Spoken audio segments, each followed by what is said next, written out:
ಹೈದರಾಬಾದ್ ಕರ್ನಾಟಕದಿಂದ ಕಲ್ಯಾಣದ ಕರ್ನಾಟಕಕ್ಕೆ ನಾವು ನಡ್ಕೊಂಡು ಬಂದಿದ್ದೀವಿ. ಕಲ್ಯಾಣ ಕರ್ನಾಟಕವಾಗಿ ನಮ್ಮ ಮರು ನಾಮಕರಣ ಆಗಿದೆ ಅಂತಲೇ ಹೇಳ್ಬೋದು.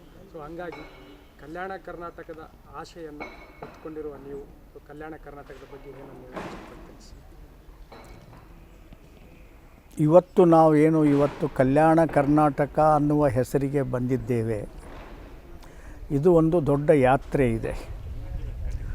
ದೇಶ ಸ್ವಾತಂತ್ರ್ಯ ಸಿಕ್ಕಾಗ ನಾವು ಪರಕೀಯರ ಅಧೀನದಲ್ಲಿದ್ದೆವು. ನಿಜಾಮನ ಆಡಳಿತದಲ್ಲಿ ಸುಮಾರು ದೇಶ ಸ್ವಾತಂತ್ರ್ಯ ಸಿಕ್ಕ ಮೇಲೇನೂ 13 ತಿಂಗಳ ಕಾಲದವರೆಗೆ ನಾವು ಅವರ ಅಧೀನದಲ್ಲಿ ಬದುಕಬೇಕಾಯಿತು. ಅದಾದ ಮೇಲೆ ಮುಂದೆ ಸರ್ದಾರ್ ಪಟೇಲರ ಪ್ರವೇಶ, ಪೊಲೀಸ್ ಆ್ಯಕ್ಷನ್, ಅದರ ಮುಖಾಂತರ 17 ಸೆಪ್ಟೆಂಬರ್ 1948ಕ್ಕೆ ನಾವು ಭಾರತದ ಸ್ವತಂತ್ರದ ಒಂದು ಭಾಗ ಆದೆವು. ಮುಂದೆ 1956ನೇ ಇಸ್ವಿಯಲ್ಲಿ ಹೈದರಾಬಾದ್ ಸ್ಟೇಟ್ನಿಂದ ಬೇರೆಯಾಗಿ ನಾವು ಹಳೆಯ ಮೈಸೂರು ಪ್ರಾಂತಕ್ಕೆ ಸೇರಿ ಮುಂದೆ ಕರ್ನಾಟಕ ಪ್ರಾಂತವಾಗಿ ರೂಪುಗೊಂಡಿತು. ಆ ರಚನೆಯಲ್ಲಿ ನಿಜಾಮನ ಆಡಳಿತದ ಪ್ರದೇಶ ಯಾವುದ್ಯಾವುದಿದೆ, ಅದು ತೆಲಂಗಾಣ ಆಗಿರ್ಬೋದು, ನಮ್ಮ ಕಲ್ಯಾಣ ಕರ್ನಾಟಕ ಇವತ್ತಿದ್ದಿರ್ಬೋದು, ಅಥವಾ ಮಹಾರಾಷ್ಟ್ರದ ಮರಾಠವಾಡ ಇರ್ಬೋದು.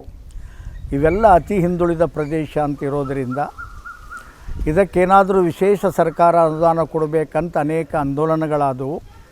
ಆ ಆಂದೋಲನದ ಪರಿಣಾಮವಾಗಿ ಧರ್ಮಸಿಂಗ್ ಅವರ ಒಂದು ವರದಿ, ಅದರ ಆಧಾರದ ಮೇಲೆ ಹೈದರಾಬಾದ್ ಕರ್ನಾಟಕ ಪ್ರದೇಶ ಅಭಿವೃದ್ಧಿ ಮಂಡಳಿ ಅಂತ ಬಂತು.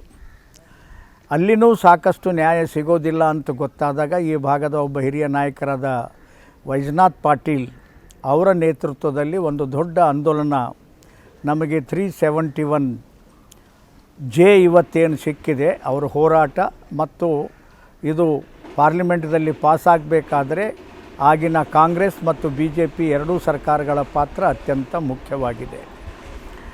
ಇದಾದ ಮೇಲೆ ಈ ಪ್ರದೇಶಕ್ಕೆ ಕಲ್ಯಾಣ ಕರ್ನಾಟಕ ಅಂತ ಕರಿಬೇಕು ಅಂತ ಈ ಭಾಗದ ಅನೇಕ ಶ್ರೇಷ್ಠ ಸಾಹಿತಿಗಳು, ಗೋರೂರು ಚನ್ನಬಸಪ್ಪನವರು, ಸ್ವರ್ಗೀಯ ಹಿರಿಯ ಸಾಹಿತಿ, ಸಂಶೋಧಕರು, ಇತಿಹಾಸಕಾರರು, ಇವರೆಲ್ಲರ ಒಂದು ಒತ್ತಾಯ, ಪರಮಪೂಜ್ಯ ಸಿದ್ದೇಶ್ವರ ಸ್ವಾಮಿಗಳ ಒತ್ತಾಯ, ಇವೆಲ್ಲವುಗಳ ಮುಖಾಂತರ 4 ವರ್ಷದ ಹಿಂದೆ ಸುಮಾರು 1 ಲಕ್ಷ ಜನರ ಮುಂದೆ ಇವತ್ತಿನ ಉಪರಾಷ್ಟ್ರಪತಿ ವೆಂಕಯ್ಯ ನಾಯ್ಡು ಅವರ ಉಪಸ್ಥಿತಿಯಲ್ಲಿ ಇದು ಕಲ್ಯಾಣ ಕರ್ನಾಟಕ ಅಂತ ಕರಿಬೇಕಂತ ಸಾರ್ವಜನಿಕರನ್ನೇ ಘೋಷಣೆ ಆಯಿತು.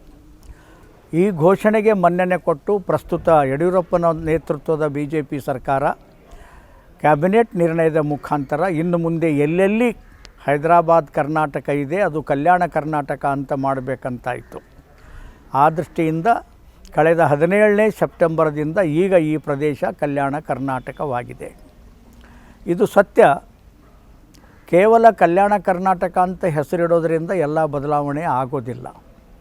ಆದರೆ ನಾನ್ ಗೌರ್ಮೆಂಟಲ್ ಆಗಿ ಸೇಡಂದ ಕೊತ್ತಲ ಬಸವೇಶ್ವರ ಭಾರತೀಯ ಶಿಕ್ಷಣ ಸಮಿತಿ ಸರ್ಕಾರವನ್ನು ಬಿಟ್ಟು ಜನ ಬೆಂಬಲದ ಮೇಲೆ ಕಳೆದ ಸುಮಾರು 16 ವರ್ಷಗಳಲ್ಲಿ ಇಲ್ಲಿಯವರೆಗೆ 150 ಕೋಟಿ ರೂಪಾಯಿಯ ಒಂದು ಜನಮಾನಸದ ಮೇಲೆ ಪರಿಣಾಮ ಬೀರ್ತಕ್ಕಂಥ ಶೈಕ್ಷಣಿಕ, ಸ್ವ ಉದ್ಯೋಗ ಮತ್ತು ಮಕ್ಕಳಿಗೆ ಕಂಪ್ಯೂಟರ್ ಶಿಕ್ಷಣ, ಸ್ಕಾಲರ್ಶಿಪ್ಪು, ಬೇರೆ ಬೇರೆ ಸ್ಪರ್ಧೆ ಪರೀಕ್ಷೆಗಳಿಗೆ ಮಕ್ಕಳಿಗೆ ತಯಾರು ಮಾಡೋದು, ಸಾವಯವ ಕೃಷಿಗಳಿಗಾಗಿ, ಸ್ಪೋರ್ಟ್ಸ್ಗಳಿಗಾಗಿ, ಶಿಕ್ಷಕರ ಅರ್ಹತೆ ಹೆಚ್ಚು ಮಾಡುವ ಸಲುವಾಗಿ, ಹೀಗೆ 16 ವರ್ಷಗಳಲ್ಲಿ ಅನೇಕ ಕಾರ್ಯಕ್ರಮವನ್ನು ಮಾಡಿ ಲಕ್ಷಾವಧಿ ಜನರ ಮನಸ್ಸಲ್ಲಿ ಪರಿಣಾಮವನ್ನು ಬೀರಿ ಸಾಕಷ್ಟು ಸಾಹಿತ್ಯವನ್ನು ಪ್ರಕಟ ಮಾಡಿ, ಮತ್ತಿದರಲ್ಲಿ ಯಾವುದೂ ಸರ್ಕಾರದ ಅನುದಾನ ಇಲ್ಲ.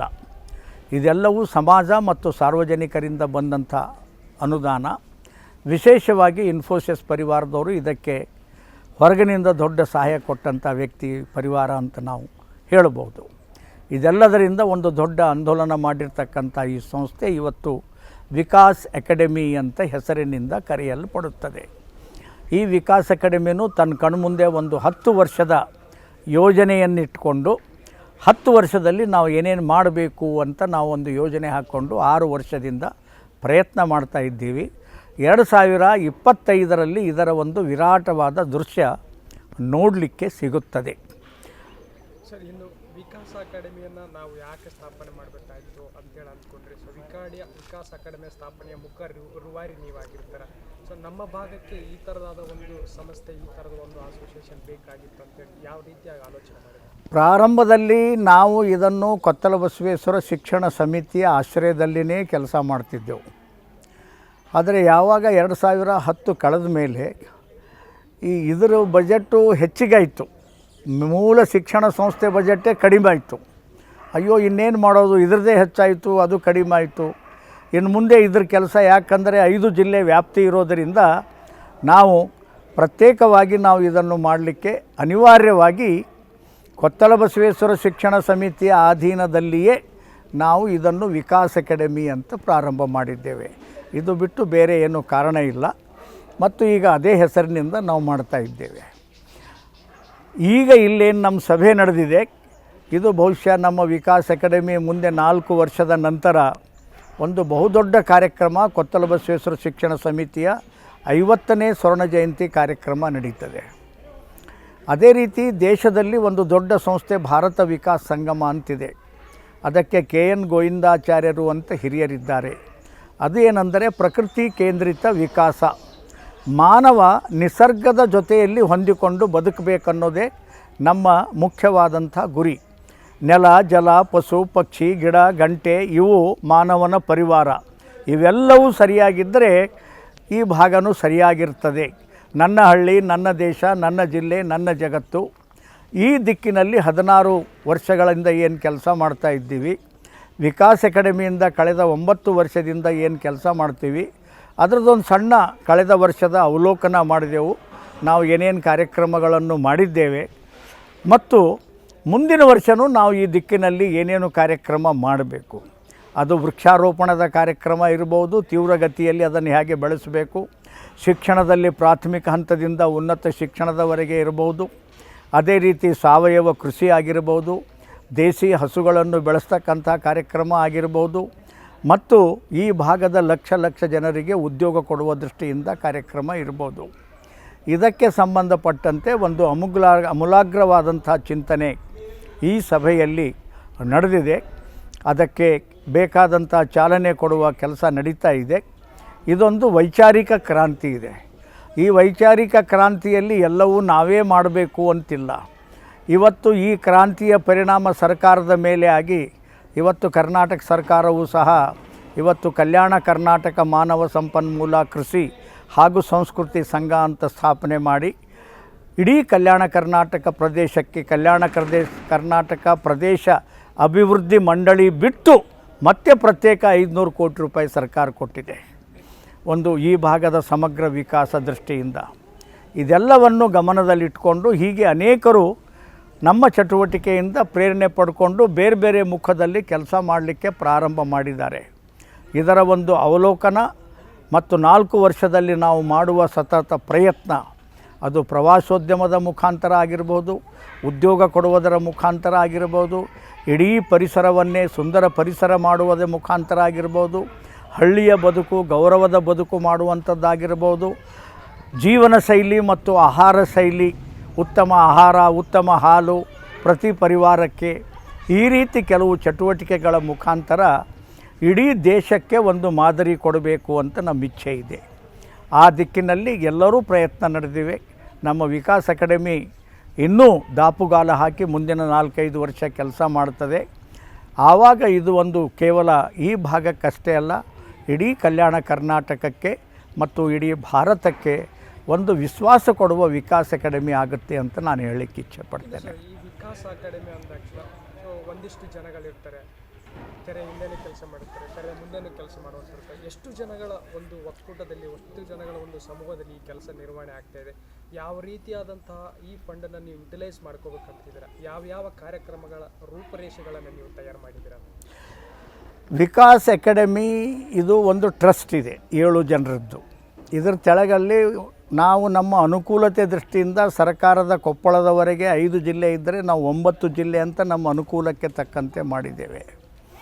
ಮತ್ತು ಎಲ್ಲ ತಾಲೂಕುಗಳು ನಮ್ಮ ಯೂನಿಟ್ ಇರ್ತದೆ. ಗುಲ್ಬರ್ಗ ಅಂತ ಕಾರ್ಪೊರೇಷನ್ ಸಿಟಿಗೆ ನಾವು ಒಂದು ಸಪ್ರೇಟ್ ಜಿಲ್ಲೆ ಅಂತ ಟ್ರೀಟ್ ಮಾಡ್ತೀವಿ. ಮತ್ತು ಎಲ್ಲ ಕಡೆ ಒಬ್ಬೊಬ್ಬ ಜಿಲ್ಲಾ ಸಂಯೋಜಕರು ಮತ್ತು ಎಲ್ಲ ತಾಲೂಕಾಗಳಿಗೆ ಒಬ್ಬ ಸಂಯೋಜಕರು ಅಂತಿರ್ತಾರೆ. ಇದು ನಮ್ಮದು ಒಂದು ಮಿನಿಮಮ್ ನೆಟ್ವರ್ಕು. ಈ ನೆಟ್ವರ್ಕ್ ಮುಖಾಂತರನೇ ನಾವು ಇಡೀ ಪ್ರದೇಶದಲ್ಲಿ ಕಾರ್ಯ ವಿಸ್ತಾರ ಮಾಡ್ತೀವಿ. ಮತ್ತು ಇದಕ್ಕೆ ಸಿಗ್ತಕ್ಕಂಥ ರಿಸೋರ್ಸ್ ಅಂದರೆ ಏನಪ್ಪ ಅಂದರೆ, ಒಂದು ಕಾಲದಲ್ಲಿ ನಮಗೆ ಇನ್ಫೋಸಿಸ್ ದೊಡ್ಡ ಪ್ರಮಾಣದಲ್ಲಿ ಹೆಲ್ಪ್ ಮಾಡ್ತಿತ್ತು. ಈಗ ಲೋಕಲ್ ಹೆಲ್ಪ್, ಸ್ಥಳೀಯ ಜನರೇ ನಮಗೆ ಬೇರೆ ಬೇರೆ ರೀತಿಯಿಂದ ಸಹಾಯ ಮಾಡ್ತಾರೆ. ಈಗ ನಾವು ಎಲ್ಲೇ ಕಾರ್ಯಕ್ರಮ ಮಾಡಬೇಕಾದ್ರೆ ರೆಂಟ್ ಕೊಡಬೇಕಾಗಿಲ್ಲ, ಮೈಕಿನ ದುಡ್ಡು ಕೊಡಬೇಕಾಗಿಲ್ಲ, ಜಮಖಾನಿ ದುಡ್ಡು ಕೊಡಬೇಕಾಗಿಲ್ಲ, ಯಾರೋ ಊಟದ ವ್ಯವಸ್ಥೆ ಮಾಡ್ತಾರೆ. ಇಷ್ಟಾದ್ರೂ ಏನು ಒಂದು ಸಣ್ಣ ಪುಟ್ಟ ಖರ್ಚುಗಳು ಬರ್ತವೆ, ಅದು ಸಮಾಜದಿಂದಲೇ ಸಂಗ್ರಹ ಮಾಡಿ ಕೆಲವು ಒಳ್ಳೆಯ ಸಾಹಿತ್ಯಗಳನ್ನು ಪ್ರಿಂಟ್ ಮಾಡ್ತೇವೆ, ಗೆಸ್ಟ್ಗಳನ್ನು ಕರೆಸ್ತೇವೆ, ವಿದ್ಯಾರ್ಥಿಗಳ ಮಧ್ಯದಲ್ಲಿ ಕಾರ್ಯಕ್ರಮ ಮಾಡ್ತೇವೆ, ರೈತರ ಮಧ್ಯದಲ್ಲಿ ಕಾರ್ಯಕ್ರಮ ಮಾಡ್ತೇವೆ, ಸ್ವಂತ ಉದ್ಯೋಗ ಮಾಡಬೇಕು ಅನ್ನುವವರಲ್ಲಿ ಕಾರ್ಯಕ್ರಮ ಮಾಡ್ತೇವೆ, ಆರೋಗ್ಯಕ್ಕೆ ಸಂಬಂಧಪಟ್ಟಂತೆ ಕಾರ್ಯಕ್ರಮ ಮಾಡ್ತೇವೆ. ಮತ್ತು ಆಗಾಗ ಜನರ ಮನಸ್ಸನ್ನು ಬಡಿದೆಬ್ಬಿಸ್ತಕ್ಕಂಥ ದೊಡ್ಡ ದೊಡ್ಡ ಕಾರ್ಯಕ್ರಮಗಳನ್ನು ನಾವು ಮಾಡ್ತೇವೆ. ಈಗ ಉದಾಹರಣೆ, ಕೇವಲ ಒಂದು 4-5 ತಿಂಗಳ ಹಿಂದೆ ಬಸವ ಕಲ್ಯಾಣದಲ್ಲಿ ಸುಮಾರು ಈ ಭಾಗದ 25,000 ಯುವಕ ಯುವತಿಯರ ಕಾರ್ಯಕ್ರಮ ನಡೀತು. ಅದಕ್ಕೆ ಪರಮಪೂಜ್ಯ ಗವಿಸಿದ್ದೇಶ್ವರ ಸ್ವಾಮಿಗಳು ಬಂದಿದ್ದರು, ಚಕ್ರವರ್ತಿ ಸೂಲಿಬೆಲೆಯವರು ಬಂದಿದ್ದರು, ಭಾರತದ ಉಪದಂಡ ನಾಯಕರಾಗಿ ನಿವೃತ್ತ ಆಗಿರ್ತಕ್ಕಂಥ ಆರ್ಮಿಯ ಮುಖ್ಯಸ್ಥರಾದಂಥ ಶ್ರೀ ಬೇವೂರು ಅವರೂ ಸಹ ಈ ಕಾರ್ಯಕ್ರಮಕ್ಕೆ ಬಂದಿದ್ದರು. ಹೀಗೆ ಒಂದು ಜನಜಾಗೃತಿಯ ಸ್ವರೂಪದಲ್ಲಿಯೂ ನಾವು ಈ ಕಾರ್ಯಕ್ರಮ ಕೈಗೊಳ್ತೇವೆ. ಇದೊಂದು ಬಹುಮುಖಿ ಕಾರ್ಯಕ್ರಮ. ಒಂದು ಪ್ರದೇಶದ ವಿಕಾಸ ಆಗಬೇಕಾದ್ರೆ ಯಾವುದೋ ಒಂದು ಫೀಲ್ಡ್ನಲ್ಲಿ ಮಾಡಿದರೆ ಆಗುತ್ತೆ ಅಂತ ಹೇಳಲಿಕ್ಕಾಗೋದಿಲ್ಲ. ಇದಕ್ಕೆ 100 ಮುಖಗಳಿವೆ. ಆ ಎಲ್ಲ ಮುಖಗಳಲ್ಲಿ ಯಾರ್ಯಾರು ಸಿಗ್ತಾರೆ ಅವರವರಿಗೆ ಬಲ ಕೊಡ್ತೀವಿ, ಒತ್ತು ಕೊಡ್ತೀವಿ, ಅವ್ರ ಮುಖಾಂತರ ಆ ಕಾರ್ಯವನ್ನು ಬೆಳೆಸ್ತೀವಿ. ಉದಾಹರಣೆಗೆ ಬೆಂಗಳೂರಿನಲ್ಲಿ ನಡೆಯುವ ಚಿತ್ರಸಂತೆ ಬಿಟ್ಟರೆ ಪವರ್ಫುಲ್ ಚಿತ್ರಸಂತೆ ಎಲ್ಲಿ ನಡೀತದಂದರೆ ಕಳೆದ 7 ವರ್ಷದಿಂದ ಕಲಬುರಗಿಯಲ್ಲಿ ನಡೀತದೆ. ಅದರ ಹಿಂದೆ ಶಕ್ತಿ ಯಾವುದಪ್ಪ ಅಂತಂದರೆ ವಿಕಾಸ್ ಅಕಾಡೆಮಿ ಇದೆ. ನಡೆಸೋರು ಬೇರೆ, ಮಾಡೋರು ಬೇರೆ, ಆದರೆ ಅವರು ಕಷ್ಟ ಬಂದರೆ ನಾವು ನೋಡ್ಕೋತೀವಿ ಅಂತ ಕೊಟ್ಟ ಧೈರ್ಯನೇ ಇವತ್ತು ಇಲ್ಲಿಯ ನೂರಾರು ಕಲಾವಿದರಿಗೆ ತಮ್ಮ ಕಲೆಗಳನ್ನು ಮಾರಾಟ ಮಾಡಲಿಕ್ಕೆ, ಪ್ರದರ್ಶನ ಮಾಡಲಿಕ್ಕೆ, ಅವರಿಗೆ ಒಂದು ಕಡೆ ಬರಲಿಕ್ಕೆ ದೊಡ್ಡ ಶಕ್ತಿಯನ್ನು ತಂದು ಕೊಡ್ತದೆ. ಈ ರೀತಿ ವೆರೈಟೀಸ್ ಪ್ರೋಗ್ರಾಮ್ ನಾವು ಕಂಡಕ್ಟ್ ಮಾಡ್ತೇವೆ. ಪ್ರಮುಖವಾಗಿ ವಿದ್ಯಾರ್ಥಿಗಳಾಗಿರ್ಬೋದು, ಈ ನಮ್ಮ ಭಾಗದಲ್ಲಿ ಅನ್ಎಂಪ್ಲಾಯ್ಮೆಂಟ್ ಸಮಸ್ಯೆಗಳನ್ನು ನಾವು ಹೆಚ್ಚಾಗಿ ಕಾಣ್ತಾ ಇದ್ದೀವಿ. ಇಂತಹ ಒಂದು ಜಾಗದಲ್ಲಿ ವಿಕಾಸ್ ಅಕಾಡೆಮಿಯವರ ಕಾರ್ಯ ಏನಾಗಿರ್ತದೆ? ವಿದ್ಯಾರ್ಥಿಗಳಾಗಲು ಯವನಸ್ಥರಿಗೆ, ಮಹಿಳೆಯರಿಗೆ ಯಾವ ರೀತಿಯಾದಂಥ ಸಹಾಯಕಾರಿ ಕೆಲಸಗಳನ್ನು, ಯೋಜನೆಗಳನ್ನು ನೀವು ರೂಪಿಸಿಕೊಂಡಿದ್ದೀರಿ? ನೋಡಿರಿ, ಇಲ್ಲಿಯವರೆಗೆ ನಾವು ನಿಜವಾಗಿ ಹೇಳಬೇಕಾದ್ರೆ ಕಂಪ್ಯೂಟರ್ ಶಿಕ್ಷಣದ ಮುಖಾಂತರ ಮತ್ತು ಹೊಲಿಗೆ ಕೇಂದ್ರದ ಮುಖಾಂತರ, ಜೊತೆಯಲ್ಲಿ ಬೇರೆ ಬೇರೆ ಕಾಂಪಿಟೇಟಿವ್ ಕೋರ್ಸ್ಗಳಿಗೆ ಮಕ್ಕಳಿಗೆ ಕೋಚಿಂಗ್ ಕ್ಲಾಸ್ ಮುಖಾಂತರ ನಾವು ಏನೂ ಇಲ್ಲಪ್ಪ ಅಂತಂದರೆ ಕಳೆದ ಒಂದು 16 ವರ್ಷದಲ್ಲಿ ನಾವೊಂದು 60,000ದಷ್ಟು ಜನರಿಗೆ ತಮ್ಮ ಕಾಲುವೆಯಲ್ಲಿ ನಿಲ್ಲುವಂತೆ ಮಾಡಿದ್ದೇವೆ. ಪ್ರಶಿಕ್ಷಣ, 10 ದಿವಸದ ಪ್ರಶಿಕ್ಷಣ, 40 ದಿವಸದ ಪ್ರಶಿಕ್ಷಣ, ರೈತರಿಗೆ ಪ್ರಶಿಕ್ಷಣ, ತಮ್ಮ ಗ್ರಾಮ ಹೇಗೆ ಮಾಡಬೇಕು ಅನ್ನೋ ಬಗ್ಗೆ ಪ್ರಶಿಕ್ಷಣ. ಇದು ಒಂದು ನಮ್ಮ ಕಾರ್ಯದ ವಿಶಿಷ್ಟ ಶೈಲಿ ಇದೆ. ಒಂದೊಂದು ಸಲ ಒಂದೊಂದು ರೀತಿಯಾಗಿನ ಪರಿಸ್ಥಿತಿಗೆ ತಕ್ಕಂತೆ ನಾವು ಈ ಅಭಿವೃದ್ಧಿಯಲ್ಲಿ ತಗೋತೀವಿ. ಈಗ ಸರ್ಕಾರದಿಂದಲೇ ರಚಿತವಾದಂಥ ಬಾಡಿ ಇದೆ. ಅದರ ಕಾರ್ಯಚಟುವಟಿಕೆ ಬಗ್ಗೆ ನಿಖರವಾಗಿ ಇನ್ನೂ ಒಂದು 2-3 ತಿಂಗಳ ನಂತರ ನಾವು ಕಲ್ಪನೆ ಕೊಡ್ಬೋದು. ಆವಾಗ ಇದು ಒಂದು ವಿಶಿಷ್ಟವಾದ ರೀತಿಯಲ್ಲಿ ಕಾರ್ಯದ ಗತಿ ಹೆಚ್ಚಾಗುತ್ತೆ. ನನ್ನ ಅಂದಾಜಿನ ಪ್ರಕಾರ ಬರುವ 3 ವರ್ಷಗಳಲ್ಲಿ ಕನಿಷ್ಠ ಈ ಭಾಗದ ಬಳ್ಳಾರಿ ಜಿಲ್ಲೆ ಹಿಡ್ಕೊಂಡು 3 ಲಕ್ಷ ಜನರಿಗೆ 3 ವರ್ಷದಲ್ಲಿ ತಮ್ಮ ಕಾಲ ಮೇಲೆ ನಿಲ್ಲುವಂತೆ ಮಾಡಬಹುದು. ಅದರ ಪರ್ಯಾಯವಾಗಿ ಪಕ್ಕದಲ್ಲಿ ವಿಕಾಸ್ ಅಕಾಡೆಮಿ ಮುಖಾಂತರನೂ 16 ವರ್ಷದಲ್ಲಿ 60,000 ಮಂದಿಗೆ ನಾವು ಅವಕಾಶ ಮಾಡಿವಿ ಅಂದರೆ ಇನ್ನೊಂದು 30-40 ಸಾವಿರ ಮಂದಿಗೂ ನಾವು ಬಲ ಕೊಡ್ಬೋದು. ಅಂದರೆ ಒಂದು ಪ್ರದೇಶದಲ್ಲಿ ಕಳೆದ ಒಂದು 20 ವರ್ಷದಲ್ಲಿ 4 ಲಕ್ಷ ಜನರ ಮನೋಬಲ ಹೆಚ್ಚು ಮಾಡಿ ತಮ್ಮ ಕಾಲ ಮೇಲೆ ನಿಲ್ಲುವಂತೆ ಮಾಡುವುದು ಇದೇನು ಸಾಮಾನ್ಯ ಕೆಲಸ ಅಲ್ಲ. ಒಂದು ಖಾಸಗಿ ಸಂಸ್ಥೆ, ಇದು ನಮ್ಮದೇ ಆದ ರೀತಿ ಪ್ರಯತ್ನ ಇದೆ. ಮತ್ತು ಇಲ್ಲಿನ ಇತಿಹಾಸ, ಗೌರವ, ಮನುಷ್ಯರ ಮನೋಬಲ ಹೆಚ್ಚು ಮಾಡಿ ಇನ್ನು ಮುಂದೆ ಇದು ಹಿಂದುಳಿದ ಪ್ರದೇಶ ಅನ್ನುವ ಕಲಂಕದಿಂದ ಸಂಪೂರ್ಣ ದೂರವಾಗಿ ಅದರ ಬದಲಾಗಿ ನಾಡಿಗೆ ಮತ್ತು ದೇಶಕ್ಕೆ ಮಾರ್ಗದರ್ಶನ ನೀಡುವ ಕಲ್ಯಾಣ ಕರ್ನಾಟಕನೇ ಆಗುತ್ತೆ ಅಂತ ನನ್ನ ನಂಬಿಕೆ ಇದೆ. ವಿಶೇಷವಾಗಿ ಪರಮಪೂಜ್ಯ ಸಿದ್ದೇಶ್ವರ ಸ್ವಾಮಿಗಳು ಅವ್ರ ಕನಸು ತುಂಬ ದೊಡ್ಡದಿದೆ. ಇಲ್ಲಿ ಕೊಡುವವರುಂಟು ಬೇಡುವವರಿಲ್ಲ ಕಲ್ಯಾಣದ ನಾಡು ಅಂತ ಹೇಳಿದ್ದಾರೆ ಬಸವಣ್ಣನ ಭೂಮಿ ಬಗ್ಗೆ. ಅದು ಮಾಡಬೇಕೆ ಸಮಯ ಹಿಡಿತದೆ, ಆದರೆ ಆ ದಿಕ್ಕಿನಲ್ಲಿ ನಮ್ಮ ದಿಟ್ಟ ಹೆಜ್ಜೆ ಇರುತ್ತೆ ಅಂತ ಹೇಳಲಿಕ್ಕಾಗುತ್ತೆ. ಇನ್ನು ಸರ್, ನೀವು 16 ವರ್ಷಗಳಿಂದ ವಿಕಾಸ ಕಡಿಮೆಯ ಒಂದು ಕೆಲಸವನ್ನು ಮಾಡ್ಕೊಂಡು ಬಂದರೆ ಈ ಭಾಗದ ಅಭಿವೃದ್ಧಿಗೋಸ್ಕರ, ಈ ಭಾಗದ ಒಂದು ಆಲೋಚನೆಗೋಸ್ಕರ ನೀವು ಶ್ರಮ ಪಟ್ಟಿದ್ದೀರ. ಆ ಶ್ರಮಕ್ಕೆ ಈಗಿನ ಸರ್ಕಾರ ಒಂದು ಪ್ರೋತ್ಸಾಹ ಅಂತ ಹೇಳುವ ಪ್ರೋತ್ಸಾಹವನ್ನು ಮಾಡಿದೆ. ಈ ಒಂದು ಶ್ರಮಕ್ಕೆ ಈಗ ಸಿಕ್ಕಂಥ ಪ್ರೋತ್ಸಾಹದ ಬಗ್ಗೆ ನೀವು ಸರ್ಕಾರದ ಬಗ್ಗೆ ಆಗಿರ್ಬೋದು, ಮುಖ್ಯಮಂತ್ರಿಗಳಾಗಿ ಏನು ಹೇಳಕ್ಕೆ ಇಷ್ಟಪಡ್ತೀವಿ? ಅದು ಏನಿಲ್ಲ, ನಾವು ಮೊದಲೇ ಇದೊಂದು ಭೂಮಿಯಾಗಿ ಕೆಲಸ ಮಾಡ್ತಾಯಿದ್ದೆವು. ಈ ಒಂದು ಕಾರ್ಯ ಪದ್ಧತಿಯನ್ನು ಮೆಚ್ಚಿ ಸರ್ಕಾರ ನಮಗೇನು ಅವಕಾಶ ಕೊಟ್ಟಿದೆ, ಅದು ಇನ್ನೂ ತೀವ್ರಗತಿಯಲ್ಲಿ ಕೆಲಸ ಮಾಡಲಿಕ್ಕೆ ನಮಗೆ ಶಕ್ತಿ ಕೊಡುತ್ತೆ, ಅಷ್ಟು ಮಾತ್ರ ನಾನು ಹೇಳ್ಬೋದು. ಮತ್ತು ಇದು ಇದೇ ಭಾಗದ ಕೆಲಸ ಅಂತ ಇರೋದರಿಂದ, ನಮ್ಮ ಪ್ರಯೋಗ ಭೂಮಿ ಕೆಲಸ ಇರೋದರಿಂದ ನಾವು ಇದನ್ನು ಸರ್ಕಾರದ ಯೋಜನೆಗೆ ಸ್ವೀಕಾರ ಮಾಡಿದ್ದೇವೆ. ಸೊ ಇನ್ನು ನಮ್ಮ ಭಾಗದ ವಿದ್ಯಾರ್ಥಿಗಳಿಗೆ, ಯವನಸ್ಥರಿಗೆ ಹೇಳೋದಾದರೆ, ಸಜೆಷನ್ಸ್ ಕೊಡೋದಾದರೆ ನೀವೇನು ಹೇಳಕ್ಕೆ ಇಷ್ಟಪಡ್ತೀವಿ? ಸಜೆಷನ್ಸ್ ಏನಿಲ್ಲ, ದುಡಿಮೆ ಇದೇ ಒಂದು ಜನಾಂಗವನ್ನು ಜೀವಂತ ಇಡುತ್ತದೆ.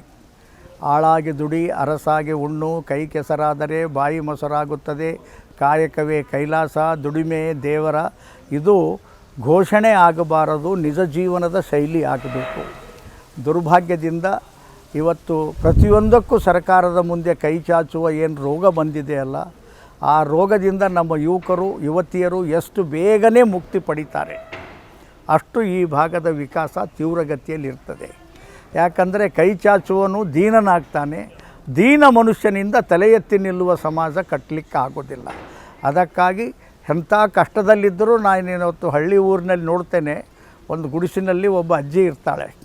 ಆಕೆಗೆ ತನಗೇ ಉಳ್ಳಿಕ್ಕೇನು ಇರೋಂಗಿಲ್ಲ, ಆದರೂ ತಾನು ಏನಾದರೂ ಉಣಬೇಕಾದ್ರೆ ಮನೆ ಹೊರಗೆ ಕುಂತಿರ್ತಕ್ಕಂಥ ನಾಯಿಗೆ ಒಂದು ಚೂರು ರೊಟ್ಟಿ ಹಾಕ್ತಾಳೆ, ಮನೆಯಾಗಿದ್ದು ಬೆಕ್ಕಿನ ಮರಿ ಒಂದಿಷ್ಟು ಹಾಲು ಕುಡಿಸ್ತಾಳೆ, ಅಕ್ಕಿ ಬದುಕ್ತಾಳೆ. ಅಂಥ ಕುಗ್ರಾಮ ಹಳ್ಳಿಯಲ್ಲಿರ್ತಕ್ಕಂಥ ಬಡ ಮುದುಕಿನೂ ಒಂದು ಬೆಕ್ಕಿಗೆ ನಾಯಿಗೆ ಸಾಕಿ ತಾನು ಕಷ್ಟದಲ್ಲಿ ಹೊಟ್ಟೆ ಸುಮ್ತಾಳಂದರೆ ನಮ್ಮ ಯುವಕರು ಅದಕ್ಕಿಂತ ಹತತ ಇದ್ದಾರೇನು? ಸೊ ಈ ಸ್ವಾಭಿಮಾನದ ಕೆಚ್ಚು ಬರಬೇಕು. ಹೆಸರಿಗೆ ಬರೀ ಹನುಮಂತೇವ್ರ ಭೂಮಿಯವರು ನಾವು, ಕೃಷ್ಣದೇವರಾಯನ ಭೂಮಿಯವರು, ಬಸವಣ್ಣನವರ ಭೂಮಿಯವರು, ಸಜ್ಜಲಗುಡ್ಡದ ಶರಣಮ್ಮನ ಭೂಮಿಯವರು, ರಾಜ ವೆಂಕಟಪ್ಪ ನಾಯಕನ ಭೂಮಿಯವರು, ಈ ರೀತಿ ದೊಡ್ಡ ದೊಡ್ಡ ಮಾತಾಡಿಕೊಂಡ್ರೆ ನಡೆಯಂಗಿಲ್ಲ. ಅದಕ್ಕೆ ತಕ್ಕಂತೆ ಯುವಕರು ಯುವತಿಯರು ದುಡಿದು ದೊಡ್ಡವರಾಗ್ತೇವೆ ಅನ್ನುವ ಎತ್ತರದ ಕನಸು ಕಾಣಬೇಕು. ಇದೇ ಒಂದು ಸಂದೇಶ ಅವರಿಗೆ. ಕಲ್ಯಾಣ ಕರ್ನಾಟಕದ ನಿಮ್ಮ ಕನಸು ಮುಂದೆ ಏನಾಗಿರುತ್ತೆ? ದೊಡ್ಡ ಕನಸು ಏನಾಗಿದೆ? ನಂದೇನು ಸ್ವಂತ ಕನಸಿಲ್ಲ. ಸಿದ್ದೇಶ್ವರ ಸ್ವಾಮಿಗಳು ಏನು ಹೇಳ್ಯಾರಲ್ಲ, ಇಲ್ಲಿ ಕೊಡುವವರುಂಟು ಬೇಡುವವರಿಲ್ಲ ಅಂಥೇಳಿ. ಹಾಗೆಯೇ ಈ ಪ್ರದೇಶ ಅಂತಂದರೆ ತಿಳಿತಿಲ್ಲ, ನಮ್ಮ ದೇಶದ ಒಂದು ಪರಂಪರೆ ಇದೆ, ಸರ್ವೇ ಜನ ಸುಖಿನೋ ಭವಂತು. ತಿಳಿತಿಲ್ಲ, ಎಲ್ಲ ಜನರ ಹಿತ ಬಯಸ್ತಕ್ಕಂಥ ತವರೂರು ಯಾವುದಾಗಬೇಕಂದ್ರೆ ಕಲ್ಯಾಣ ಕರ್ನಾಟಕ ಆಗಬೇಕು. ವಸುದೈವ ಕುಟುಂಬಕಂ ಅಂದರೆ ವಿಶ್ವವೇ ಒಂದು ಪರಿವಾರ ಅಂತ ನಾವು ಕರಿತೀವಿ. ಕಲ್ಯಾಣ ಕರ್ನಾಟಕವೇ ವಿಶ್ವವೇ ಒಂದು ಪರಿವಾರ ಅಂತ ಹೇಳಲಿಕ್ಕೆ ಇದೊಂದು ಆದರ್ಶ ಪ್ರದೇಶ ಆಗಬೇಕು. ಕಾನೂನಿನದಲ್ಲ, ಪರಿವಾರದ ಪ್ರೀತಿಯ ಮೇಲೆ ಇದು ನಿರ್ಮಾಣ ಆಗಬೇಕು. ಅದು ಆದರೆ ನಿಜವಾದ ಆನಂದ ನಮಗಾಗತ್ತೆ. ಮೂಲತಃವಾಗಿ ನಮ್ಮಲ್ಲಿ ಅತಿ ಹೆಚ್ಚಾಗಿ ಕಾಣುವಂಥ ಸಮಸ್ಯೆ ನಮ್ಮ ಭಾಗದಲ್ಲಿ, ನಮ್ಮ ಭಾಗ ನಮ್ಮ ಆಲಸ್ಯತನ, ಮೈಗಳತನ, ಕೈ ಚಾಚಿ ಭಿಕ್ಷೆ ಬೇಡುವುದು ಇದೇ ಇದೆ. ಇದರ ವಿರುದ್ಧ ಹೋರಾಡದೆ ನಾವು ಮುಂದೆ ಹೋಗಲಿಕ್ಕೆ ಸಾಧ್ಯ ಇಲ್ಲ. ಸರ್, ಇನ್ನು ನಮ್ಮ ಭಾಗದಲ್ಲಿ ಈಗ ತಾನೇ ರಾಯಚೂರಿಗೆ ಒಂದು ಹೊಸ ವಿಶ್ವವಿದ್ಯಾನಿಲಯವನ್ನು ಸ್ಥಾಪನೆ ಮಾಡಬೇಕಂತೇಳಿ ಸರ್ಕಾರದವರು ಹೇಳಿದ್ದಾರೆ. ಸೊ ಅದೇ ರೀತಿಯಾಗಿ IIT ಕೂಡ ಮಾಡಬೇಕಂತ ಹೇಳಿದರೆ ಅದು ಇನ್ನೂ ಮೂಲತಃವಾಗಿ ಜಾರಿಗೆ ಬಂದಿಲ್ಲ ಅನ್ನೋ ಒಂದು ಕೊರಗು ಇದೆ. ಸೊ ಅದರ ಒಂದು ವಿಚಾರದ ಬಗ್ಗೆ ಹೇಳೋದಾದರೆ ಸರ್, ಆ ವಿಷಯಗಳು ಒಂದು ವಿಶ್ವವಿದ್ಯಾಲಯ ಬಂದರೆ, ಒಂದು IIT ಬಂದರೆ ಎಲ್ಲ ಭಾಗ್ಯ ಬರ್ತದ ಅಂತ ತಿಳ್ಕೊಳ್ಬೇಡಿ. ಅದರ ಬದಲಾಗಿ ನಾವು ನಮ್ಮ ಆಂತರಿಕ ಶಕ್ತಿಯನ್ನು ಗಟ್ಟಿ ಮಾಡ್ಕೋಬೇಕು. ಅದರ ಲಾಭ ನಮಗೆ ತಗೊಳ್ಳಿಕ್ಕಾಗತ್ತೆ. ಉದಾಹರಣೆಯಲ್ಲಿ ಬೀದರ್ದಲ್ಲಿ ಇವತ್ತು ವೆಟರ್ನರಿ ಕಾಲೇಜ್ ಇದೆ. ಅತಿ ಹೆಚ್ಚು ಅಡ್ಮಿಷನ್ ಯಾರ್ದಾಗ್ತದಂದ್ರೆ ಬೇರೆ ಕಡೆಯವ್ರದ್ದು ಆಗ್ತದೆ ಮೆರಿಟ್ ಮೇಲೆ. ನಮ್ಮ ಯೋಗ್ಯತೆ ಹೆಚ್ಚು ಮಾಡ್ಕೊಳ್ಳೋರ್ದೆ ಎಲ್ಲ ನಮಗೆ ಬೇಕು ಅಂದ್ರೆ ಆಗಂಗಿಲ್ಲ. ಅದಕ್ಕೆ ಕೊನೆಗೆ ಅಂತತೋಗತ್ವ ಮದ್ದು ಅಂದರೆ ನಮ್ಮ ಯೋಗ್ಯತೆಯನ್ನು ಹೆಚ್ಚು ಮಾಡ್ಕೋಬೇಕು. ಹೆಚ್ಚು ಮಾಡ್ಕೊಳ್ಳಿಕ್ಕೆ ದುಡಿಮೆಯೇ ಏಕಮೇವ ಮಾರ್ಗ. ಕೊನೆಯದಾಗಿ ಏನು ಹೇಳಕ್ಕೆ ಇಷ್ಟಪಡ್ತೀನಿ ನಮ್ಮ ಭಾಗದ ಪರವಾಗಿ? ಕೊನೆಯದಾಗಿ ಒಂದು ಮಾತಲ್ಲಿ ಹೇಳೋದ್ನಲ್ಲ, ಆಳಾಗಿ ದುಡಿ ಅರಸಾಗಿ ಉಣ್ಣು ಅಂತ ಹೇಳುವ ತತ್ವ ಪರಿವಾರದ ರೀತಿಯಲ್ಲಿ ಈ ಭಾಗದ ವಿಕಾಸ ಬರುವ ದಿನಗಳಲ್ಲಿ ಈ ಪ್ರದೇಶ ಆದರ್ಶ ಆಗಲಿಕ್ಕೆ ಇಲ್ಲಿಯ ಎಲ್ಲ ಸಾಮಾಜಿಕ ಕಾರ್ಯಕರ್ತರು, ವಿವಿಧ ಸಂಘಟನೆಗಳ ಮುಖ್ಯಸ್ಥರು, ಅಧಿಕಾರಿಗಳು, ರಾಜಕೀಯ ಧುರೀಣರು ಎಲ್ಲರೂ ಒಂದು ಪರಿವಾರದ ರೂಪದಲ್ಲಿ ಕೆಲಸ ಮಾಡಬೇಕು. ಅಂದಾಗ ನಾವು ಇನ್ನೂ ಹೆಚ್ಚು ತೀವ್ರಗತಿಯಿಂದ ಮುಂದೆ ಹೋಗಲಿಕ್ಕೆ ಸಾಧ್ಯ ಇದೆ. ಮತ್ತು ಈ ಭಾಗದಲ್ಲಿ ಸಂತರ ಒಂದು ದೊಡ್ಡ ಪೂಜ್ಯರ ಗ್ರೂಪ್ ಇದೆ, ಅವರೂ ಸಹ ಸಹಯೋಗ ನೀಡಿದರೆ ನಾವು ದಾಪುಗಾಲ ಹಾಕಿ ಮುಂದೆ ಹೋಗಲಿಕ್ಕೆ ಸಾಧ್ಯ ಇದೆ. ಇದುವರೆಗೂ ಈ ಒಂದು ಸಂದರ್ಭದಲ್ಲಿ ನಮ್ಮ ಜೊತೆ ಮಾತಾಡೋದಕ್ಕಾಗಿ ಜೈ ನಮಸ್ಕಾರ.